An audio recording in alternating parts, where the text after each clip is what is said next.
Dieu, il s'arrange à être présent. Amen. Présentant toujours l'exemple des disciples d'Emmaüs qui étaient en cours de route parlant de Jésus. Mais pendant qu'ils étaient en cours de route, la Bible déclare que la personne dont ils étaient en train de parler est venue faire route avec eux, les accompagnant jusque chez eux à la maison. C'est comme ça que nous prenons aussi ce temps pour parler, ouvrir la parole de Dieu, juste fouiller dans les Écritures et voir ce que Dieu a à nous dire. Bienvenue à la famille qui nous suit en ligne, vous êtes nombreux. Que Dieu vous bénisse aussi énormément. Nous sommes depuis, ça fait déjà un mois. Un mois déjà. Aujourd'hui c'est un mois. 3 semaines depuis que nous parlons de la visitation divine. 3 semaines. Ça fait 3 semaines, n'est-ce pas? Nous sommes depuis déjà 3 semaines en train de parler de la visitation divine. Et je crois fortement que Dieu nous bénit. Et Dieu nous bénit. Et tout le monde comprend le français aujourd'hui. Tu ne vais pas traduire. Ok, I'm going to let you chill. I'm going to let you chill. Nous sommes en train de parler sur la visitation divine. Et nous avons la fois passée dit que le cœur de ces messages n'est pas à ce que Dieu nous visite seulement. Parce qu'il est possible que Dieu nous visite, mais après qu'à un moment donné, qu'on ne devienne que l'adresse où Dieu était. C'est-à-dire quand il faut parler de nous, on dit « Oh, en tout cas, Dieu était avec nous ». Nous avons dit, il y a toujours de ces gens-là qu'on dit, en tout cas, les frères Christian, il n'y a pas de chrétiens ici, ou bien les frères Benjamin, quand Dieu était avec lui, ah, ces frères-là, quand ils conduisent la prière, ou bien quand ils prêchent, mais quand ils prophétisent. Et puis le frère Christian, quand on le voit aujourd'hui, il n'a aucun signe d'un homme par qui Dieu est passé.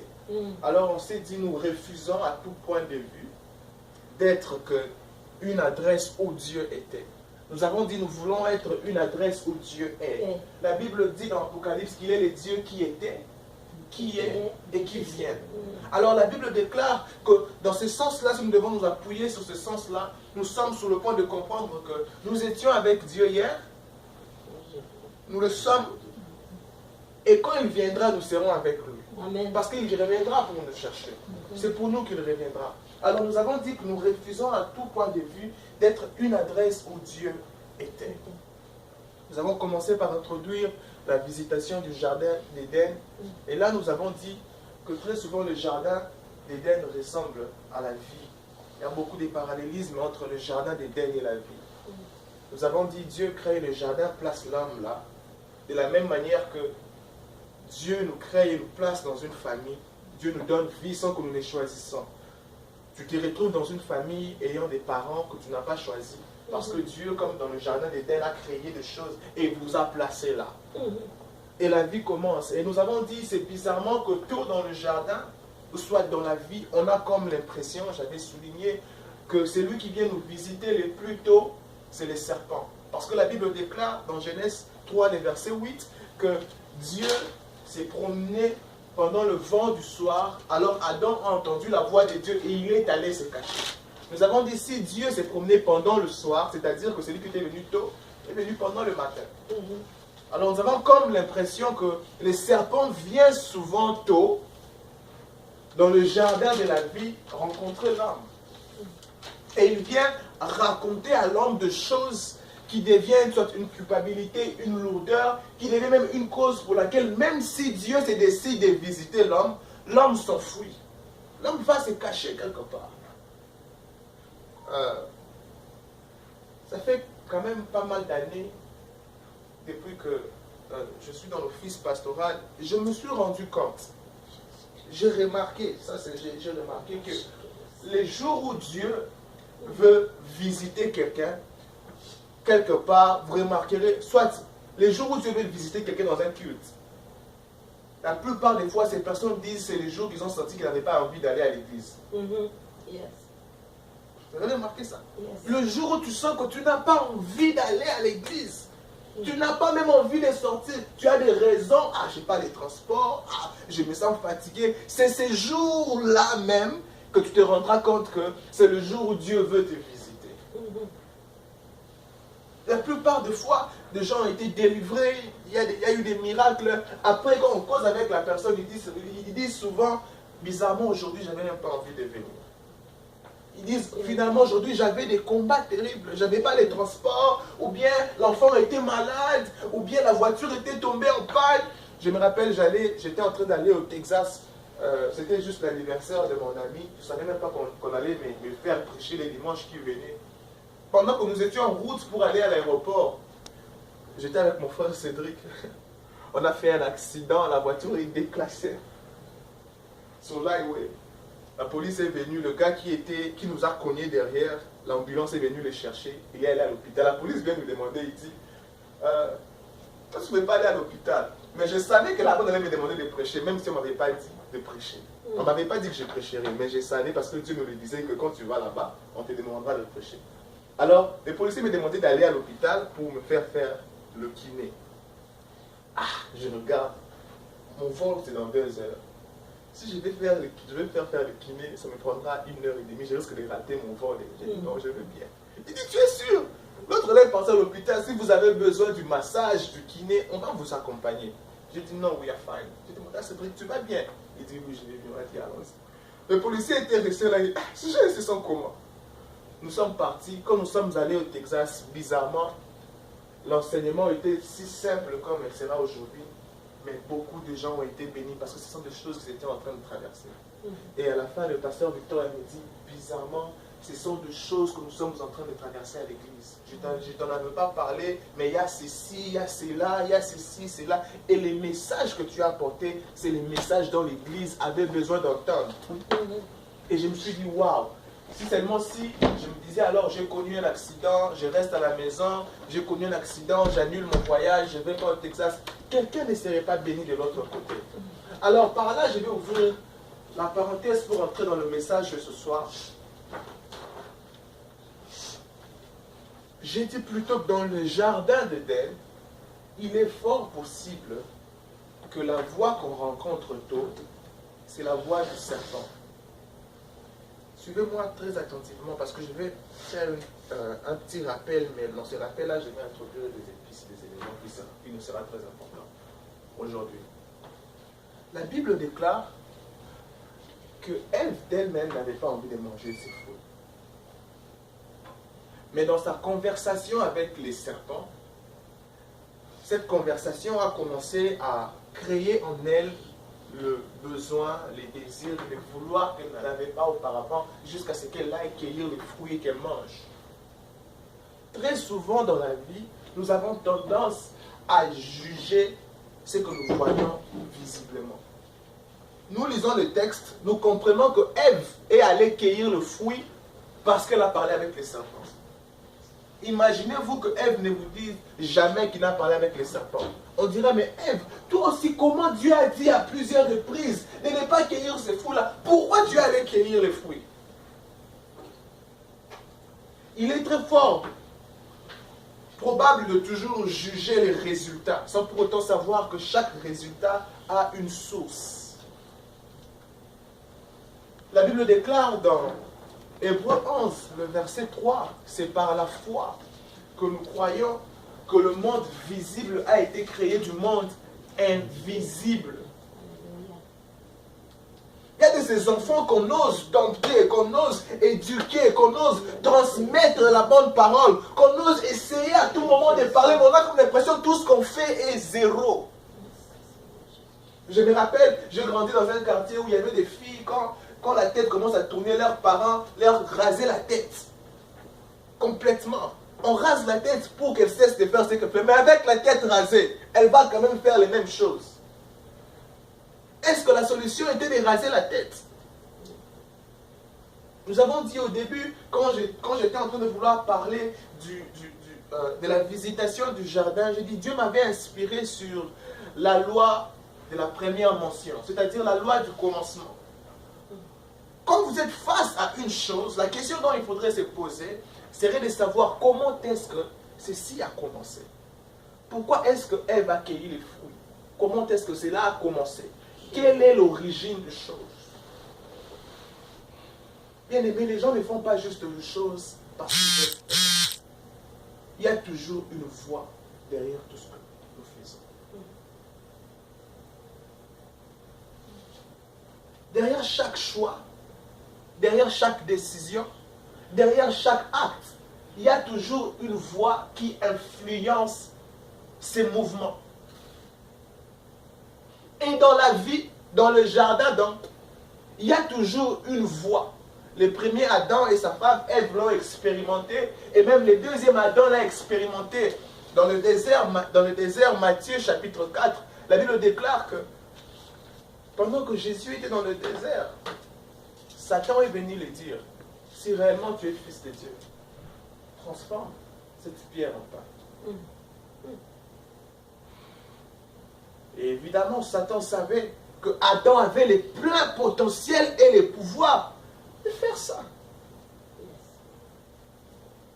Il va encore plus tôt. Il le dit, si réellement tu es fils de Dieu, saute et les anges, Dieu enverra les anges pour te capter et même ta jambe ne heurtera pas, ne serait-ce qu'une pierre. Jésus lui dit, non, non, non, non, tu ne tenteras pas le Seigneur ton Dieu. Amen.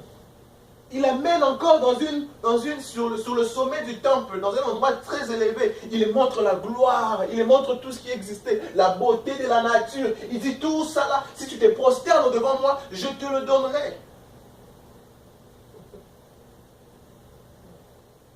Et Jésus venait juste à peine de faire 40 jours de jeûne.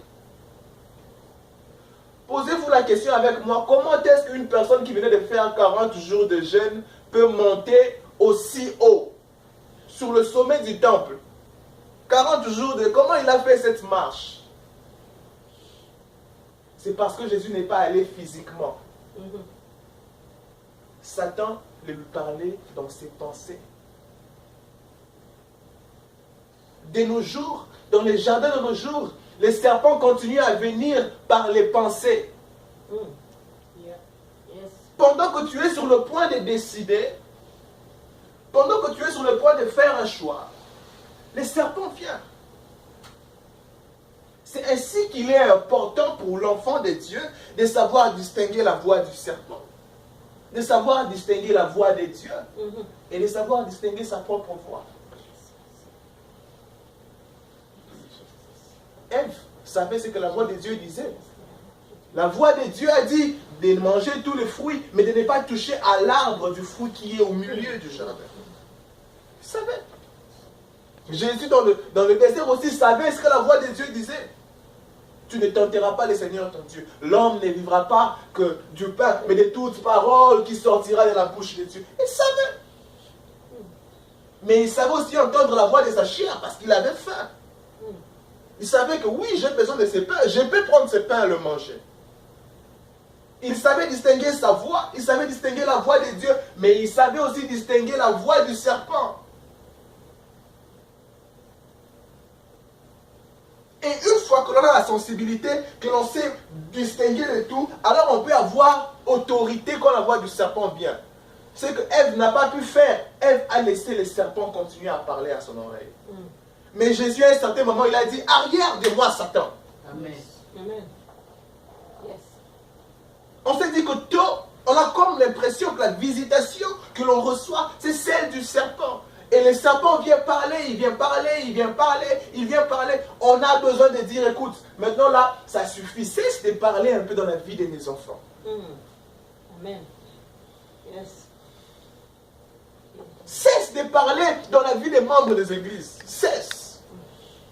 Cesse de parler dans la vie des membres de mes familles. C'est comme si toute la famille ne tourne qu'en rond. Même si tu donnes $10 000, bizarrement, il va aller investir quelque part où on va l'escroquer. Pourquoi? Pourquoi tous ces gens-là qui doivent escroquer seulement dans votre famille? Pourquoi? There is not anybody else. Only in your family. Pourquoi c'est votre famille seulement qu'on doit escroquer? Parce que la voix du serpent lui parlait à l'oreille. Va là-bas, va là-bas, va là-bas, va. C'est comme le voleur. Même quand tu caches l'argent, où il va voir ça. Pourquoi? Ils sont aidés par la voix du serpent. Prends l'argent, cache où, n'importe où. C'est lui qui est voleur. Va voir ça. Il ne sait pas comment il va aller voir. J'ai vu l'argent. La voix qui l'a conduit là-bas, c'est la voix du serpent. Et là, quand il voit ça, la voix là, il prend. Et il prend. Il est donc important que les enfants de Dieu s'élèvent et qu'ils fassent taire la voix du serpent dans la vie de ceux qui sont autour de nous. Sinon, nous continuerons à juger les actes et les faits. Alléluia. Amen. J'étais donc en train de parler de la loi du commencement, la loi de l'origine. Ouvrons la Bible. J'ai assez parlé sans pour autant que nous ouvrons la Bible. Ouvrons la Bible.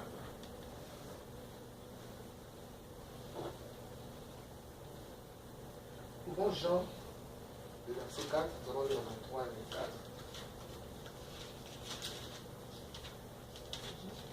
Jean 4, 23 et 24. Nous devons connaître ça par cœur. Jean 4, 23 et 24.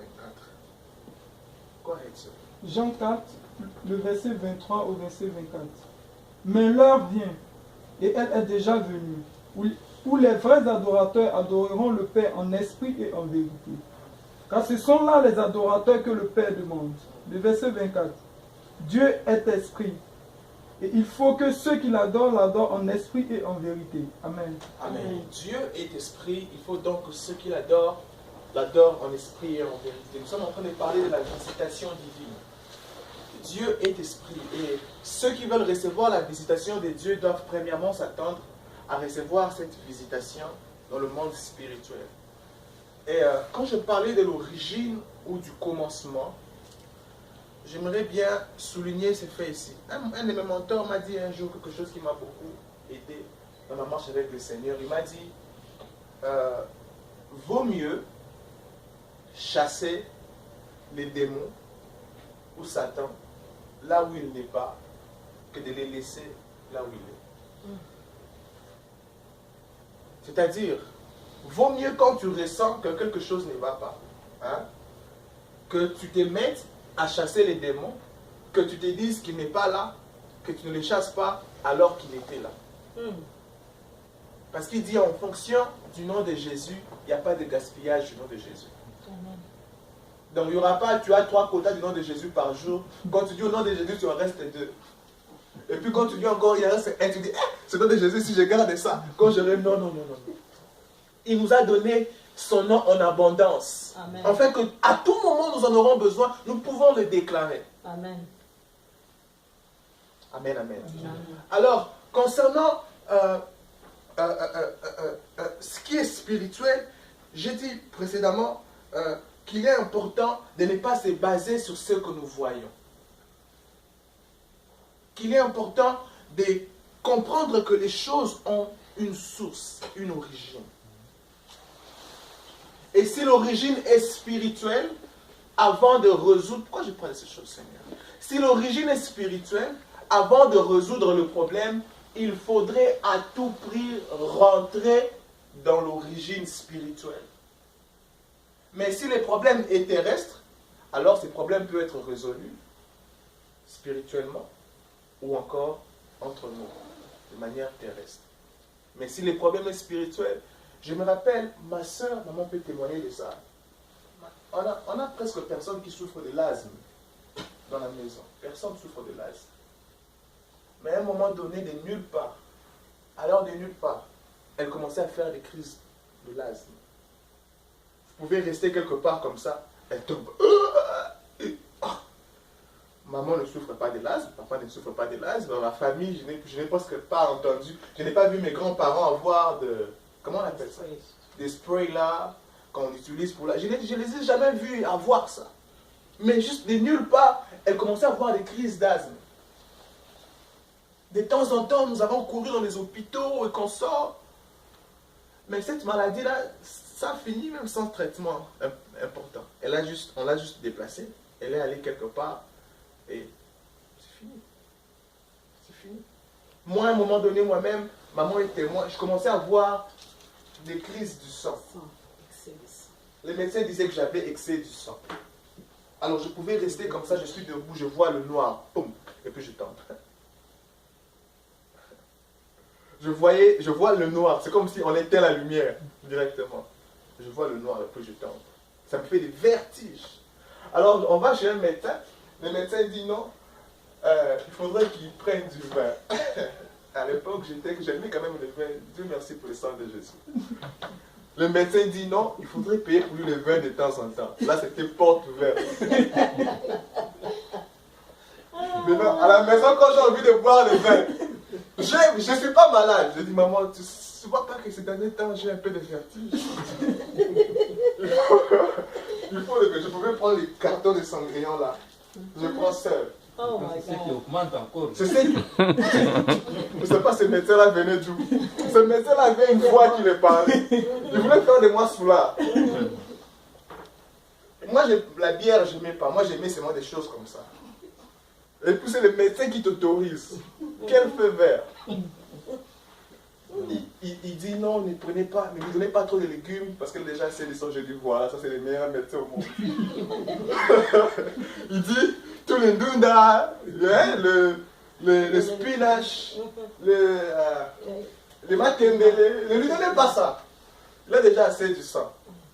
Donnez-lui la viande grillée en black. Écoute, le médecin, mais le meilleur médecin au monde. Mais quand on a commencé à prier pour moi sur cet effet-là, ça fait aujourd'hui peut-être plus de 5 ans que je n'ai même pas bu le vin. Mais ça va. Avant, j'étais dépendant de ça. Et réellement, si je ne prends pas du vin, je vais sentir ça. D'où était l'origine de ces choses?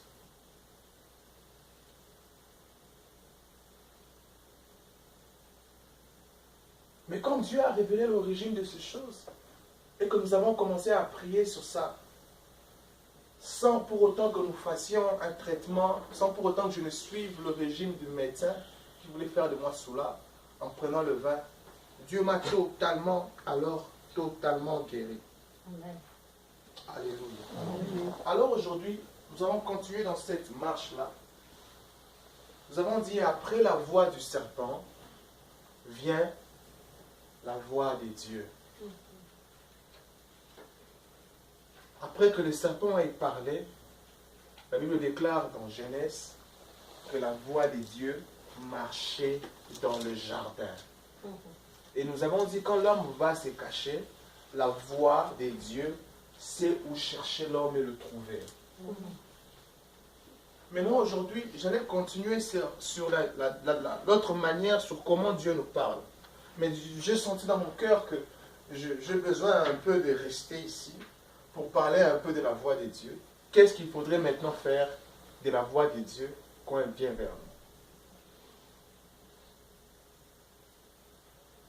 Quand Dieu apporte la parole, quand Dieu se révèle par la parole, parce que nous avons dit, Dieu peut nous visiter par sa parole. L'une des manières par laquelle Dieu nous visite, c'est par sa parole. Alors nous avons dit que quand l'homme est vulnérable et qu'il va se cacher, Dieu laisse la parole, libère la parole. Et la parole vient rencontrer l'homme afin de lui sortir du trou dans lequel l'homme se retrouve. Mais il y a des choses que l'homme doit faire après avoir rencontré la parole. Si l'homme ne fait pas ces choses, parce que la parole est d'origine spirituelle, il se pourrait que la parole rentre d'où elle vient. Ésaïe 55. Ésaïe 55.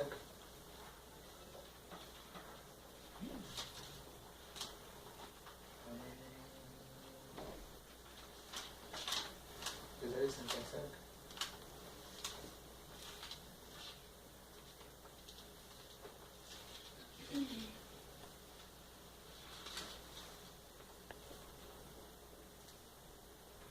Commençons au verset 6.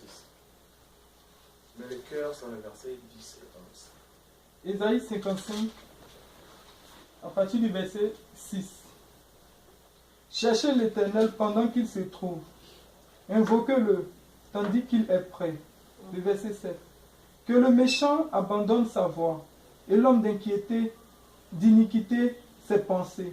qu'il retourne à l'Éternel, qui aura pitié de lui, à notre Dieu, qui ne se lasse pas de pardonner. Le verset 8. Car mes pensées ne sont pas vos pensées, et vos voix ne sont pas mes voix, dit l'Éternel. Le verset 9. Autant les cieux sont élevés au-dessus de la terre, autant mes voix sont élevées au-dessus de vos voix, et mes pensées au-dessus de vos pensées. Le verset 10.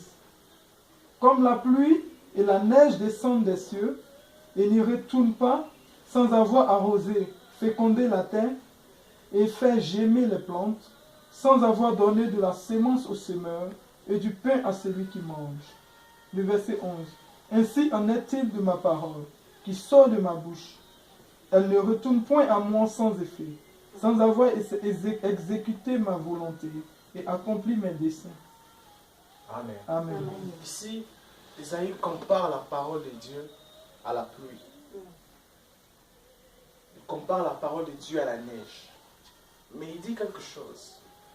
Il dit que ma parole, quand elle est libérée, elle ne retourne pas à moi sans pour autant qu'elle n'ait accompli. Mais nous avons une indication qu'il y a possibilité que la parole retourne. Écoute, il dit, quand la parole est libérée, elle ne retourne pas à moi sans que le nez des effets soit rendu la terre fertile, soit donné le pain à ceux qui en mangent et la sémence au semeur. Mais l'introduction de sa phrase nous fait ressentir que s'il n'y a pas de choses qui ont été faites au préalable, la parole peut venir et retourner. Pourquoi je suis en train de parler comme ça? Vous voyez la pluie, quand il pleut. Ceux qui ont le jardin se réjouissent. Pourquoi? Parce que ça arrose leur jardin. Bon, moi quelquefois j'aime quand il pleut parce que ça lave la voiture. Ça me facilite la tâche de payer encore quelques dollars pour aller nettoyer la voiture. Je dis Seigneur merci parce que la pluie lave la voiture. Mais imaginez-vous que vous n'avez absolument rien. Vous êtes dans votre chambre enfermée et qu'il pleut. En quoi vous bénéficiez de la pluie?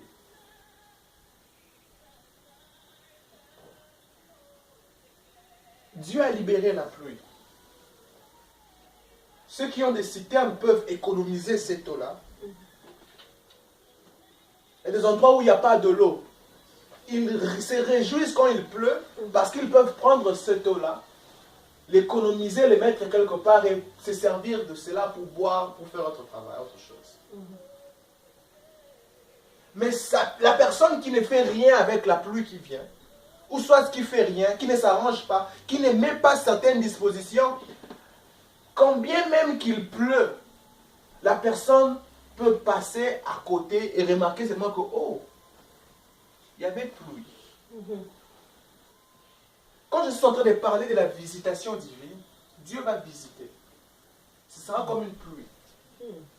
Mais les gens qui sont en train d'entendre cette parole doivent apprendre à préparer les terrains, à mettre des choses, j'avance, je vais arriver, à mettre des choses, à préparer l'atmosphère, à préparer l'environnement, afin que, quand la visitation viendra, que la visitation soit à leur avantage. Sinon, vous remarquerez que les autres autour de vous ont été visités. Vous verrez, oh, il y avait plu, ça ne peut jamais arriver. Tu te réveilles, oh, il a plu ce matin.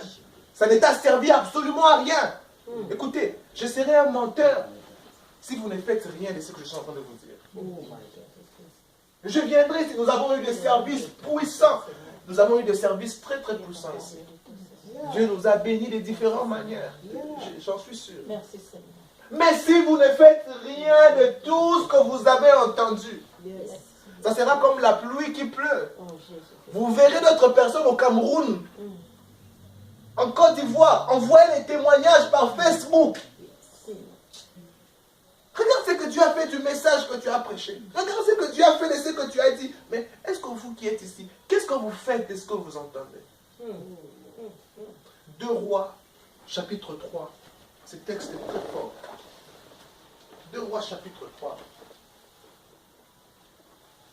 Ce texte m'a béni puissamment. 2 Rois chapitre 3.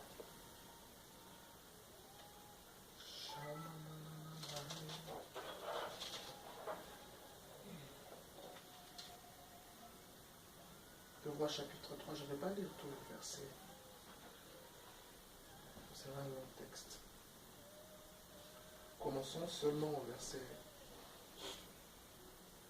16. Le verset 16. 2 Rois 3, le verset 16. Et il dit, ainsi parle l'Éternel, faites dans cette vallée des fosses, des fosses. Continue. Le verset 17. Car ainsi parle l'Éternel, vous n'apercevrez point de vent et vous ne verrez point de pluie. Et cette vallée se remplira d'eau. Et vous boirez, vous, vos troupeaux et votre bétail. Écoutez, je vais vous expliquer l'histoire. Le roi Joram devient roi en Israël pendant que Josaphat était roi en Juda. Alors il y avait le peuple de Moab, donc le Moabite, qui donnait comme les taxes au peuple d'Israël. De tout ce qu'ils avaient comme bétail et consorts. Mais quand un autre devient roi, il s'est dit non, il ne va plus donner toutes ces taxes-là, il arrête. C'est alors que Joram s'énerve, il dit, oh, comment ça ces peuples veulent se rendre maintenant têtus? Allons l'attaquer pour le corriger, parce qu'il se croit fort maintenant. Alors il va s'arranger avec Josaphat, le roi des Juda. Il dit, allons attaquer ces peuples-là. Et le roi d'Édom. Et pendant qu'ils étaient en route, ils avaient du bétail, ils avaient leur armée. Ils ont pris la route du désert d'Édom. Ils ont fait 7 jours et ils n'ont plus à boire. Ils n'ont plus de l'eau. Et arrivé là, Josaphat pose la question, est-ce qu'il y a ici un prophète par qui nous pouvons aller consulter le Seigneur? On lui dit, oh oui, il y a Élisée. C'est lui qui versait de l'eau entre les mains d'Israël. Et puis Josaphat dit, oh, la parole de Dieu est avec lui. Il n'a pas encore entendu Élisée. Il a seulement entendu qu'Élisée était avec Élie.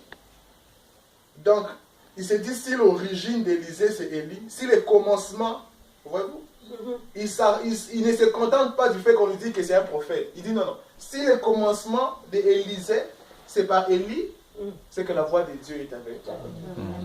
J'ai pris que nos commencements soient inspirés par Dieu. Amen. Au nom de Jésus. Amen. J'ai pris que nous commencions les choses parce que c'est Dieu qui est alpha derrière. Amen. Que la voix de Dieu soit celle qui nous initie à commencer. Amen. La voix de Dieu soit celle qui nous initie à faire le premier pas. Amen.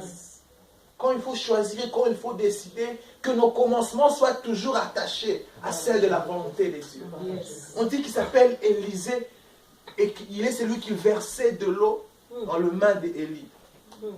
Alors, Josaphat dit, ouh, la parole de Dieu est avec lui. Alors on va chez Élisée, il était tellement un homme colérique, Élisée.